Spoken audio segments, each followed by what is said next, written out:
Vous êtes assis dans votre propre pays là. Vous les fonctionnaires, vous souffrez, vous souffrez. Vous souffrez. Ce qu'on appelle souffrance, ça vous souffrez.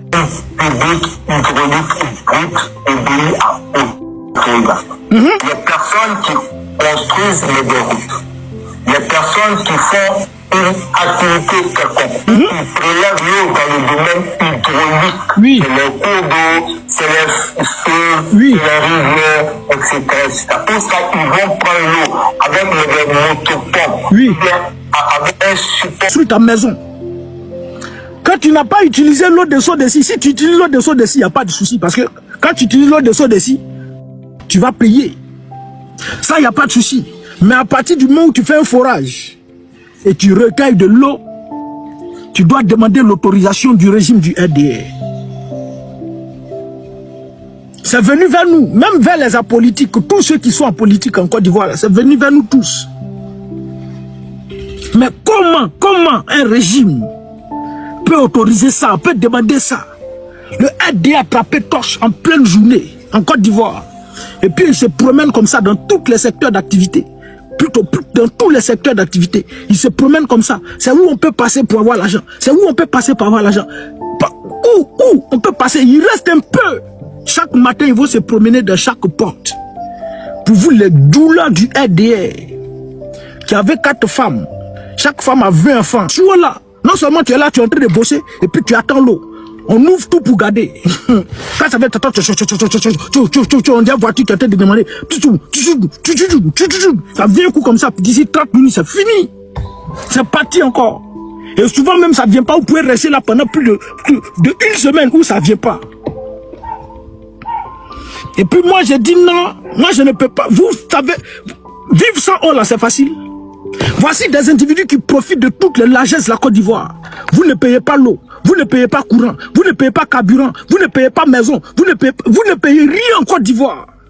Vous profitez de tous les avantages qui vont avec ces postes que vous avez là. Donc vous ne savez pas qu'il y a des pauvres en Côte d'Ivoire. Et comme les caisses de l'État sont vides, les caisses de la Côte d'Ivoire sont vides parce que Crédit Moto les Japonais, Madougourou, la Sinan Crédit, à Dosaki le Tandonné a vidé les caisses de la Côte d'Ivoire. Il faut maintenant aller chercher où on doit aller chercher cet argent-là. Puiser ça dans la poche des Ivoiriens. Allez, ça, c'est un braquage. C'est une autre forme de braquage. C'est un autre type de braquage. Vous condamnez des voleurs. Vous condamnez ceux qui volent les motos, non? Vous devez vous condamner aussi parce que vous êtes des grands voleurs. Parce que vous êtes des grands bandits de grands chemins. La seule différence, c'est que les autres, là, ils ne portent pas cravate et ils ne portent pas veste pour sortir pour aller faire.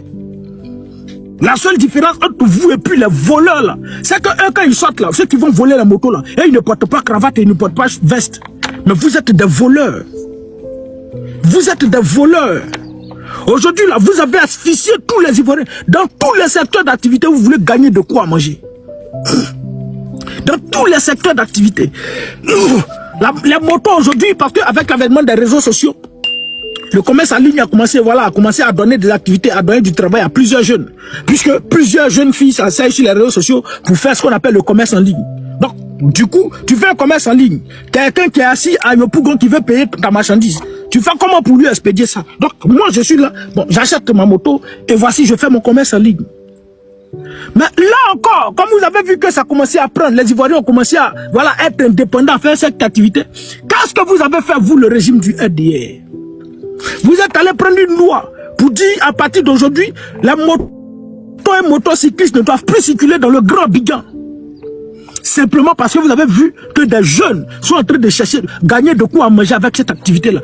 L'objectif c'était de mettre la main dessus. Et vous leur demandez directement d'aller, se faire enregistrer auprès, je ne sais pas si c'est de la poste. Et la poste va les enregistrer. Ça veut dire qu'indirectement, ils vont payer des taxes. Et ces taxes, vous devez puiser cet argent-là. Partout où vous voulez avoir de l'argent. Et puis les taxes qu'ils vont payer là, vous imaginez quelqu'un qui va louer une moto. Je loue ma moto à 3 000 ou bien peut-être la moto à 5 000 par jour. Et je dois aller mettre le carburant dedans d'abord et travailler, faire des livraisons et avoir pour moi. Et s'il doit aller à la poste là-bas pour aller payer 2 000 francs par jour. Mais c'est 2 000 comme économie qu'il doit avoir ou bien peut-être comme bénéfice qu'il doit avoir pour payer sa maison, pour nourrir sa petite famille là. C'est ça vous prenez à la poste là-bas. C'est ça, vous prenez la poste. Mais quand vous faites ça, et puis vous créez des conditions pour mettre ces individus en sécurité, pour leur permettre de vivre décemment et normalement dans ce pays, au moins c'est bon. Mais ils sont en insécurité grâce à vos microbes que vous avez déversés partout dans toutes les rues d'Abidjan. Ils n'ont pas de niveau de sécurité sociale. Ils sont exposés à eux-mêmes. Ceux qui sont en train de livrer pour Yango, là, il y a plusieurs, ils disent que Yango ne les connaît pas et ils sont des sous-traitants. Yango ne les reconnaît même pas. Tu fais un accident, Yango ne sait pas que toi tu existes. Yango connaît une seule personne avec qui ils ont signé, ils ont traité. Si on a signé ici, c'est toi on connaît. Si tu veux, faut aller chercher des gens, nous on les connaît pas, c'est toi on connaît. Et puis on les exploite, ils sont exploités. Ils sont exploités dans tous les domaines d'activité. Vous voulez voir de l'argent dedans. Mais nous, on a fini par comprendre. Je rendrai la Côte d'Ivoire ingouvernable. Nous, on a cru que c'est comme tu es à l'opposition, tu vas rendre la Côte d'Ivoire ingouvernable. Tu vas faire la guerre à la Côte d'Ivoire jusqu'à ce que tu prennes le pouvoir. On ne savait pas que même au pouvoir, tu allais rendre la Côte d'Ivoire ingouvernable. Et à la réalité, la Côte d'Ivoire est ingouvernable. La Côte d'Ivoire est invivable. Je me demande ceux qui vivent en Côte d'Ivoire, là, comment ils font pour ne pas devenir fous. Tout le monde commence à parler seul en Côte d'Ivoire. La tête de tout le monde chauffe. Il y a d'autres têtes là, c'est au moins à 40 degrés, 50 degrés, tout chauffe. L'objectif, c'est que le RDN ne veut pas voir quelqu'un heureux. Le RDN ne veut pas voir les Ivoiriens, c'est pas ça communiquer ici. Environnement, communiquer des eaux et forêts. Désormais, toute construction de forage et utilisation d'un cours d'eau, entre parenthèses, fleuve, rivière, marigot, pour une quelconque activité doit être soumise à une autorisation. Si tu veux prendre l'eau au village là, quand nous on veut construire, nous nos petits appartements, il y a rivière au village, c'est juste à côté de nous. C'est juste à côté. Et puis c'est là-bas on va puiser notre eau pour venir faire notre eau. Si moi je suis en train de faire mon appartement, quelqu'un va venir s'arrêter, frère, c'est qu'on va se limer. C'est qu'on va se laisser. C'est qu'on va se laisser.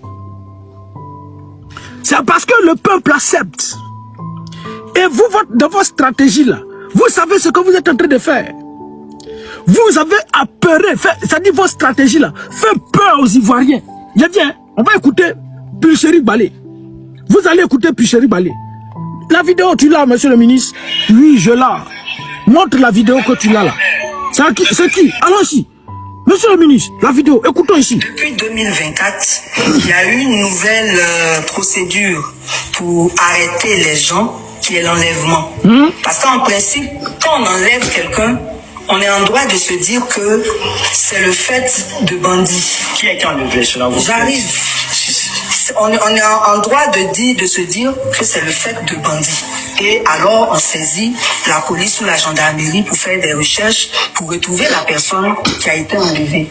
Ce qui se passe, c'est que depuis un certain temps, quand quelqu'un est enlevé, il se retrouve après au parquet ou à la préfecture de police. Voilà. Quand quelqu'un est enlevé, il se retrouve après au parquet ou à la préfecture de police. Mais si moi j'ai commis une infraction, j'ai fait quelque chose que le RDA estime piétiner la loi de la Côte d'Ivoire, mais on ne m'envoie qu'une convocation. Et à cette convocation-là, je réponds. Si je ne réponds pas, ça, c'est leur droit le plus légal d'envoyer des hommes en âme aller me chercher. Voici. Voici un maudit enfant. Et puis regardez son nom même. Bloquez cet enfant-là, comme au moins on le retrouve. Maudit là. Chien. Maudit enfant. Maudit bébé. Faut quitter ici. Au moins on le retrouve. C'est là même. Il y a quoi dans leur cerveau même? Il y a quoi dans le cerveau de... Si tu es doula du RDR, tu es en bas de cela, il faut dire je suis doula, je suis bête. Il y a te bloqué. Écrivez doula là. Les doula du RDR là, écrivez. Vous n'écrivez pas. Regardez-moi maudit enfant comme ça. Venez ici encore. Faut revenir. Sauvage. On est en train de parler des choses même qui engagent même vos vies. Je ne sais pas ceux-là même, comment eux ils sont quoi. C'est nous seulement on construit maison. C'est au PPAC ils seulement on construit maison. C'est nous seulement on boit l'eau des forages de puits. Mais tout le monde boit ça.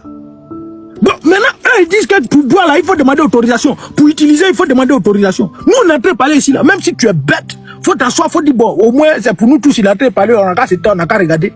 Mais ta bêteté te pousse à venir défendre encore le RDR. On vous prend pas derrière ou bien je sais pas. Ça veut dire on vous prend pas derrière, c'est tellement doux que vous ne réfléchissez pas. Je sais pas. Tu vois, c'est un Malien, c'est un Guinéen, c'est un Mauritanien qui est derrière. Maudit enfant. Donc, ils peuvent bien envoyer une convocation. Et cette convocation, on va répondre. Mais non, la stratégie, c'est de faire d'abord peur. Il faut faire peur aux Ivoiriens pour dire, ah, Ankagoulé va venir. Si tu as fait tant, Ankagoulé va venir. Si tu as fait tant, Ankagoulé va venir. Et quand les Ankagoulés te prennent, ils vont d'abord te mettre quelque part pour te faire ça, te torturer. Ils vont te faire ça. Après maintenant, 2 jours, 3 jours après, voire même souvent 1 semaine après, c'est après maintenant qu'on te retrouve soit à la préfecture de police. Donc l'objectif, c'est de faire peur, de mettre la pression sur le peuple, de sorte à ce que personne ne puisse être capable de parler, d'ouvrir la bouche pour dénoncer ou dire quoi que ce soit. Personne. Et pendant les campagnes en 2025, aujourd'hui jusqu'à ce jour, dans tous vos villages, dans toutes vos villes, toutes vos régions, les dozos sont logés là-bas, ils sont nombreux. Vous ne les verrez certainement pas, vous ne savez certainement pas, mais ils sont là.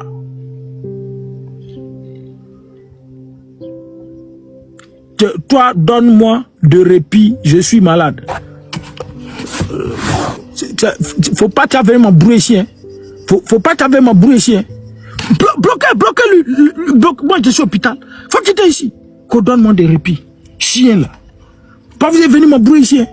On est en train de parler des choses sérieuses. Tu fais donne-moi des répits, tu es malade. Chien. Faut venir ici encore. Et dans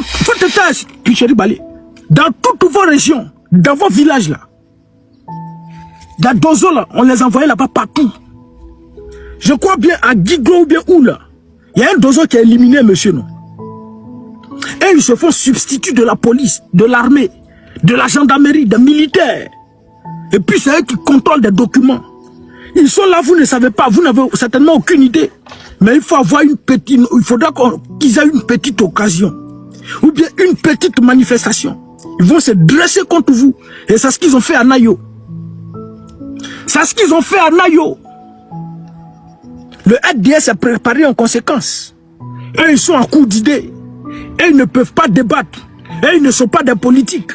Et ils ne savent pas débattre politiquement. C'est les muscles, c'est les armes. Parce que c'est pas ça qu'ils sont arrivés au pouvoir. Donc ils savent que dans un débat d'idées, ils ne peuvent pas. Donc il faut user des muscles.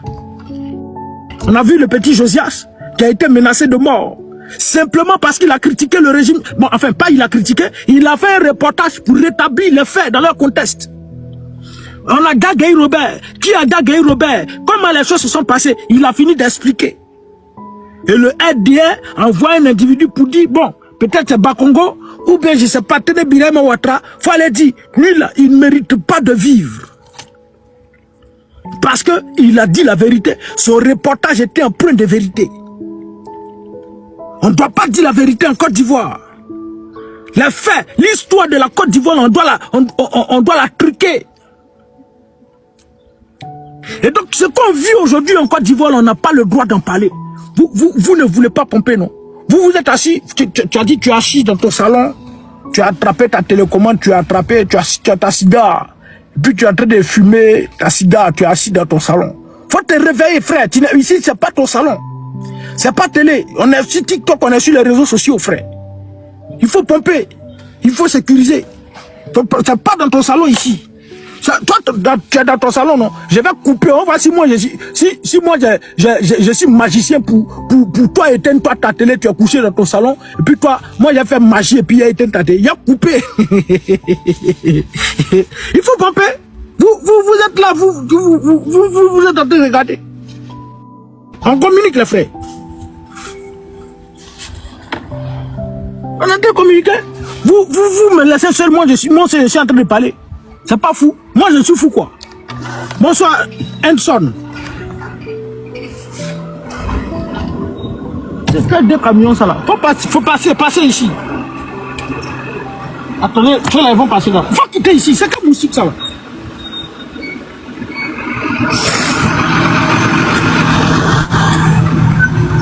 Ciao.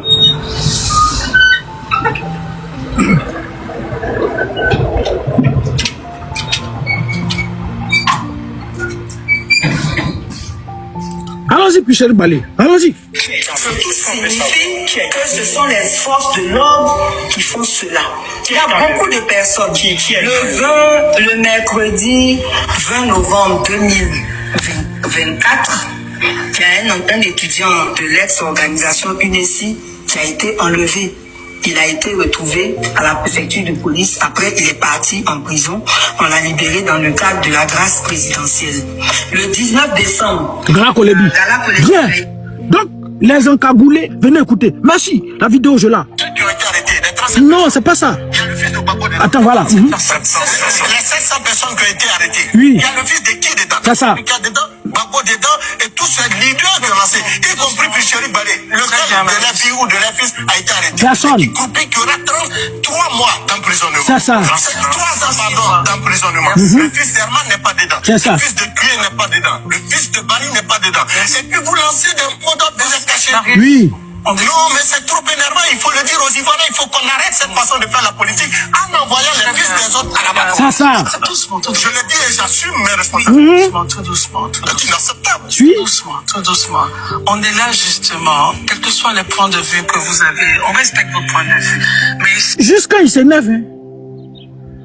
Ceux qui sont arrêtés, qui sont en prison là, il n'y a pas les enfants de Damana Picasse dedans, il n'y a pas les enfants de Babo dedans, il n'y a pas les enfants de Picheri Balé dedans, il n'y a pas les enfants de Kone Katina dedans, jamais. Et ça, eux, on les arrête. C'est une nanon politique. Montrez-nous les enfants de Babo qui ont été arrêtés, qui sont dedans. Vous allez périr, vous avez fait 30 ans de prison, cadeau. Mais ils ont fait quoi? Parce que c'est ça. Qu'est-ce qu'ils ont fait pour qu'on les arrête? Non, on a lutté contre le 4e mandat anticonstitutionnel. C'est-à-dire en Côte d'Ivoire, là, on ne doit pas lutter contre le viol constitutionnel. Celui qui se lève pour exercer un droit constitutionnel, lui, on doit l'arrêter pour le mettre en prison. Mais celui qui viole, là, lui, on doit le célébrer. La norme est devenue un délit. Et puis voilà, la bêtise est devenue la norme aujourd'hui en Côte d'Ivoire. C'est ça votre Côte d'Ivoire, là. Maintenant, dis-nous, ceux qui sont en train de subir aujourd'hui, là, ceux dont on casse les maisons, qui dorment à la Belle Étoile, à Koumassi Kampimalam, faites-nous sortir les enfants. Un seul enfant du président Laurent Gbagbo ou même de ce d'un homme politique. Nous, on va voir. Moi, je deviens RDR. Un seul homme politique, moi, je deviens RDR. Montrez-nous. Bande de malhonnêtes, bande de maudits. Vous êtes Ivoiriens. Le RDR vous utilise tous des apatrides. Un parti d'apatrides, un parti d'étrangers. Ils sont remplis en majeure partie tous d'étrangers. Ils sont en train de prendre toute la Côte d'Ivoire, arracher la Côte d'Ivoire aux Ivoiriens. Et les Ivoiriens sont en train de souffrir dans leur propre pays. Et vous, c'est quelques Ivoiriens qui gagnent des miettes pour manger du RDR. Vous sortez pour venir empêcher ou bien peut-être raconter des inaccipiés. Faut pas te blesser, frère. Faut te calmer. Faut quitter ici. Vous racontez des inepties pour m'aider les gens. Vous n'êtes pas sortis, non? Vous là, vous n'êtes pas sortis, non? Vous, le peuple de Côte d'Ivoire, non? Quand il parlait ça là, toi qui étais assis dans ton salon, non? Marisque moi, lui là, il est bon, hein? Il a là oratoire, ça c'est bien. Même selon mon cœur, c'est que moi je pense, c'est ça, il dit, nous on ne peut pas mourir pour Gbagbo. On ne peut pas mourir pour Gbagbo. Jamais un homme politique, jamais RDR. Nous on vous a dit de ne pas mentir, d'arrêter de mentir. Et que vous, votre mensonge là, un jour on va vous attraper. Vous n'avez pas entendu.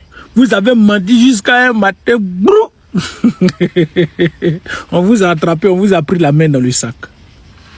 Alors, en février 2025, le premier ministre Begré Mambé s'est rendu à Grand Bassam pour, d'après lui, inaugurer un programme présidentiel de construction de logements sociaux. Donc, c'est-à-dire, le régime du RDR a construit des logements sociaux à Grand Bassam. L'objectif, c'était de permettre aux populations d'avoir des logements à loyer modéré. Donc, le RDR, en 2025, est allé inaugurer ces logements sociaux-là à Grand Bassam. Mais la vérité n'ayant pas besoin d'espace pour s'exprimer, on a fini par comprendre la vérité. Donc, suivez ce reportage-là et je reviens. Ça, c'est le reportage de 2025 où le RDR était allé inaugurer ces logements sociaux, d'après eux, ce programme présidentiel de logements socio-économiques. Les souscripteurs du programme présidentiel de logements sociaux à Grand Bassam, ils ont reçu officiellement les clés de leur maison au cours d'une cérémonie sur le site à Modeste. Un pas de plus pour réduire le déficit de logement en Côte d'Ivoire, estimé à plus de 800 000 unités. Nadja Edja, Chèque Bleu. C'est le Premier ministre Robert Begré-Mambé qui a remis à ses souscripteurs au programme présidentiel de logement socio-économique les clés de leur maison prêtes à l'usage. Un pas de plus dans le sens de la concrétisation de la vision sociale du président de la République qui permet ainsi la livraison de 1405 logements sociaux et économiques dans un environnement aménagé dans le quartier de Modeste à Grand Bassam. Le programme présidentiel de construction de logements socio-économiques initié sous la haute impulsion de son excellence M. le président Alassane Ouattara, a pour principal objectif de répondre à la double problématique du déficit des logements et de l'accessibilité à un habitat décent pour tous les Ivoiriens, quel que soit leur niveau de ressources. C'est ça. Sur ce site de Modeste, une attention particulière a été accordée à l'aménagement pour en faire un lieu de vie harmonieux et agréable. L'aménagement sur le site de Modeste comprend 5 km de voirie, une desserte en électricité et en eau potable, un réseau d'assainissement des eaux usées domestiques et un canal de drainage des eaux pluviales en construction avec un taux de réalisation de 65%. En remettant les clés aux bénéficiaires, le chef du gouvernement a souligné le bien fondé de l'acquisition d'un logement.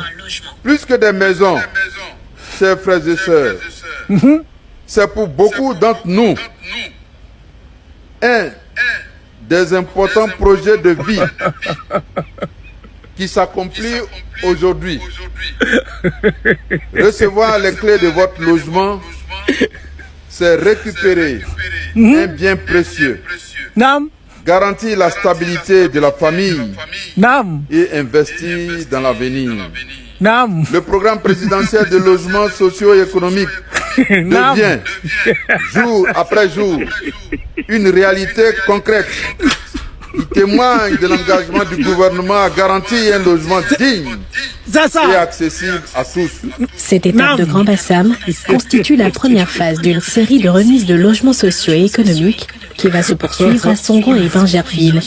Au total, en ce début d'année, ce sont 4 672 logements qui seront remis dans le cadre de ce programme initié par le gouvernement. À ce jour, 40 000 logements ont déjà été livrés depuis le démarrage du programme. Vous venez d'écouter le reportage. C'est-à-dire, le régime du RDR nous dit qu'ils ont mis en place un programme présidentiel de construction de logements socio-économiques pour permettre aux populations de les louer, voilà, moins cher. Donc, 1400, plus de 6 logements qui ont été construits par le régime du RDR. Donc, ils ont remis les clés aux bénéficiaires. Le RDR a commencé, ado fort. On se retrouve en juillet 2026. Qu'est-ce qui se passe? Je lis le communiqué du procureur de la République du RDR. Monsieur le ministre, le communiqué, tu l'as? Oui, je l'ai. Lis le communiqué que tu l'as là. Grand Bassam, la justice ordonne la démolition des constructions d'Italia Construction après plusieurs années de bataille judiciaire. Le tribunal de première instance de Grand Bassam a rendu le 21 juillet 2026 une décision majeure dans le litige foncier opposant M. Douamba Moussa à la société Italia Construction SARL.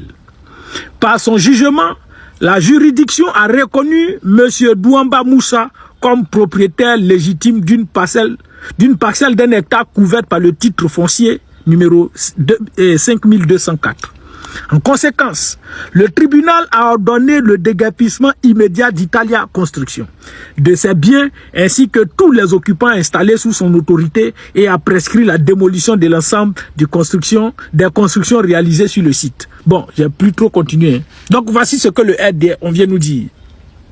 Donc ce site-là, c'est une entreprise privée qui s'appelle Italia Construction, qui allait construire ces logements. Le RDS nous dit que c'est un programme présidentiel de construction de logements économiques. Et pourtant, c'est Italia Construction qui a construit ces logements. Et le Premier ministre est allé inaugurer, on nous a fait croire que c'est Alassane Ouattara qui a construit. Et il y a eu un litige entre Italia Construction et un autre opérateur économique privé qui s'appelle Bouamba Moussa, qui est un Burkinabé, le patron des Burkinabés en Côte d'Ivoire. Donc, ce litige les opposait et aujourd'hui, le 21 juillet dernier, 2026, la justice a tranché pour dire que l'espace où Italia allait construire les logements sociaux là, ça appartient à Douamba, cet opérateur économique burkinabé. Donc, l'État, sinon la justice ordonne à ce que la construction de Italia Construction soit déguerpie, on casse les maisons, on arrache les maisons, tout, pour restituer le terrain de Douamba Construction.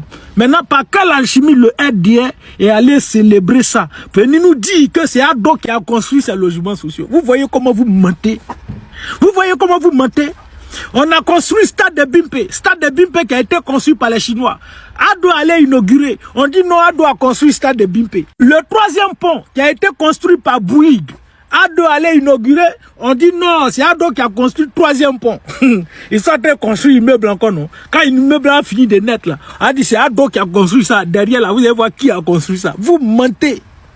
Le RDA est un parti de menteurs. C'est pourquoi le président Laurent Gbagbo n'a pas manqué de le dire. Qu'Alassane Draman Ouattara était menteur. C'est-à-dire, si on comprend bien, l'État est en train de casser la maison du gouvernement. Bon, ou bien peut-être la justice est en train de casser la maison du gouvernement. Donc, si on veut bien comprendre, voilà, la justice est de façon indépendante, de façon là. C'est la maison du gouvernement, non? C'est le logement social du gouvernement, non? Maintenant, la justice est en train de casser ça. Merci au RDA.